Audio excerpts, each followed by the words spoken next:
नमस्कार मित्रांनो, हे आज तुम्हाला चारा बोराचे झाड दाखवतोय। याच्यामध्ये त्याची पानं साधारण अशी असतात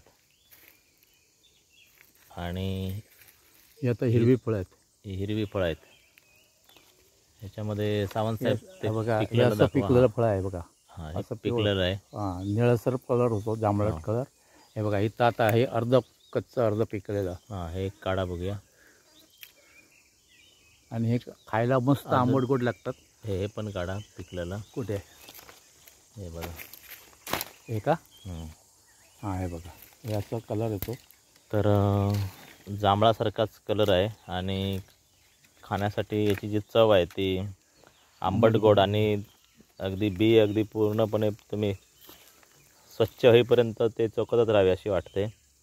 आणि बियानंतर हे अशा दिसतात आणि हे बी फोडल्यानंतर आतमध्ये चारा बोरा प्रत्यक्षामध्ये असतात। चारोळी आपण म्हणतो त्याला, शुद्ध भाषेमध्ये चारोळी। तर मित्रांनो, ही झाडंसुद्धा आता दुर्मिळ होत चाललेली आहेत।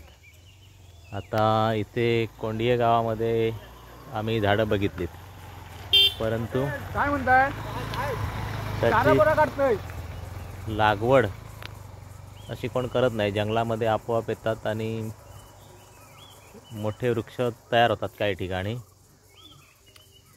तर तुमच्या आजूबाजूला अशी कुठे झाडं असतील तर त्याचं जतन करून ठेवा, लहान मुलांना दाखवा।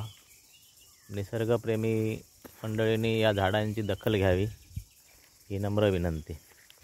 अशा प्रकारे आग लागून बऱ्याच ठिकाणी तुम्ही आता जंगलात बघता हे सगळं जळून फुकट जातं।